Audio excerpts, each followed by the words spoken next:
seen Kenny Atkinson take the Nets, that bad Nets team, all the way to the playoffs with nobody. There's no excuse, especially how basketball's up and down every year. So, and injuries do come into play. Look at Kenny now, though. Kenny's killing it with the Cavs. Yeah. That guy knows how to coach some basketball. They should have never gave up on him. Man. Absolutely. And by the way, everybody gives Steve Kerr all the credit. It's Kenny Atkinson. As we've heard Steph Curry come out, he helped the longevity of his career. And one of the guys that he pointed out that helped him with his longevity and his transition as an older player was Kenny Atkinson, by the way. So everybody keeps talking about Steve Kerr. That guy is so overrated. He's also, former give player. me a break, Steve Kerr. Oh. Got a lot of rings. All right. Poops, what do you think? Popovich did have Tim Duncan, arguably the greatest athletic big of all time. Ginobili as one of the best six-man He of all time. was the best six-man of all time. Prime Tony Parker, Kawhi Leonard. He had himself a squad, but coaching for 30 years and those 20-plus postseason appearances, it's hard to believe that Popovich isn't there holding the reins, that they're still going to be as successful as they are. So I disagree. Well, you have Tim Duncan. Look at what Tim Duncan has. And when Tim Duncan was drafted out magically from 10 to 1 or 8 to 1 where they were supposed to be drafted, they got the number 1 pick. I know everybody wants to pat Popovich on the back like he was such a great coach. I'm not saying he was bad, but the top 5, I'm sorry, 5 years in a row not making the playoffs, no matter what, rebuilding or not, a great coach doesn't miss 5 years in a row to the playoffs. I'm not saying he's not great. I mean, greatest coach of all time. It doesn't miss 5 years in a row. That's just what I'm saying. I think he's great, and I think he's one of the best. I just don't think he's the top 5. That's just my argument here. All right. Here's another story. I don't know if anybody's watched The Court of Gold. It was an interesting documentary, very intriguing, but we mentioned Steve Kerr. And you're one of those guys that, Goody, I think you said that you would put him up there with one of the top coaches of all time. Here's the thing. Greg Popovich, Coach K, there was different people that said the only person that could have gotten this team to win was Steve Kerr. Okay. What happened in the World Championships the year before when they had Jalen Brunson and all those other guys? Who was coaching that team? Steve Kerr. Why did he fall short in that? Okay. Now, Steve Kerr took over. Yes, he had KD. Yes, he had LeBron. Yes, he had Steph Curry. To me, he needs great players to win a championship. I think if Popovich run that team, if Coach K coached that team, if any one of these big-time coaches were coaching that team, they would have won that title. You have all these great players, arguably the greatest assembled. I don't think it was Steve Kerr. What makes Steve Kerr so great? He had Steph Curry, Kevin Durant, Draymond Green in the prime, Klay Thompson, one of the greatest shooters of all time. Give me a break.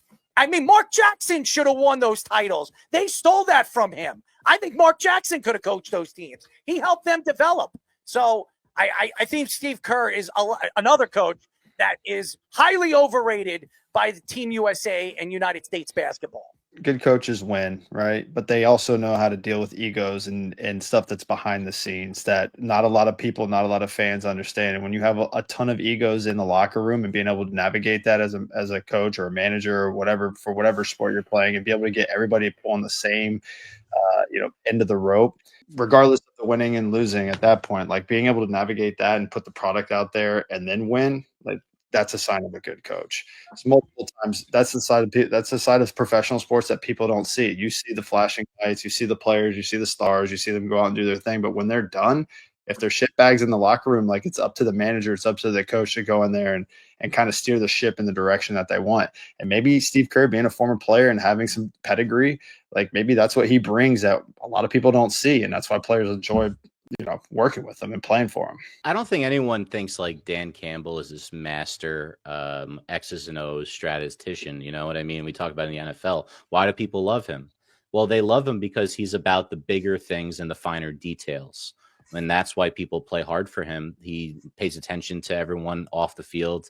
He has everyone pulling in the same direction. I've always, when I was coaching, I had some times where I was a head coach and I've had times where I was assistant, way more relaxing to be an assistant or position coach than a head coach. The head coaches have so much to do. I mean, at the youth level, it's crazy with the parents' numbers and all the stuff you got to deal with. But as a head coach, and just like thinking about it. But as you know, like you look at a guy that's like you were mentioning Kenny Atkinson before. Well, everyone knew he was a great X's and O's guy. Well, Kenny Atkinson might not have been a great overseer of the entire program guy until he learned from a guy like perhaps Steve Kerr, who maybe not the greatest X's and O's guys like you're saying, but has learned how to manage people in a way that maybe Pat Riley learned how to manage people when he was going strong, the way Pop managed people for over the years. And that's probably why he's been successful. We call that having feel in the biz. And think about Chuck Daly too, and what he did with the Pistons. Yes, for sure. And that's what you like watching. You like watching winning teams and winning programs. And even though it's probably his assistants drawing up the really cool plays, just like you see, these assistants get hired to become head coaches in the NFL. You saw Kellen Moore get hired. Well, Sirianni gets all the credit, right? Sirianni is going to get most of it from the public. We know behind the scenes that everyone played a really important part, but it's those guys, even though they're not the ones doing all the little things, they're the ones looking at all the details. Kenny Atkinson did not need Steve Kerr to figure that out. He played. And why did he get fired from the Nets? Why did he get? Because he had Kyrie Irving dealing. He had to deal with that. Well, he couldn't manage him at all. He couldn't manage it. You can't manage an idiot like that. Kyrie Irving forgot his first grade education and thought the earth was flat while he was there. Atkinson's fault. Well, that's still up for debate. Kenny should have figured it out. Oh, stop. Kenny Atkinson figured it out without Kyrie Irving there. You look over the horizon, the sun bends. Crappy team to the playoffs. The Vikings figured that out with a crappy team. You're going to tell me he helped Jeremy Lin, Leif all Erikson, these other guys. He was under great coaching for years. He came from the Pat Riley, bracket. Vasco da Gama. Stop. If you're going to tell me Steve Kerr helped Kenny Atkinson figure it out, I guarantee you Kenny Atkinson would tell you that he did. I guarantee I bet you he would too. That he was a great influence on him, and he taught him so many things about basketball that he would have never thought of. I disagree. Get Kenny on the show. Let's ask him. He was a winner. If Adam Gase was a good manager of people as opposed to good at X's and O's, he would still be the Jets head coach. I disagree. But he was terrible at managing people, maybe one of the worst ever.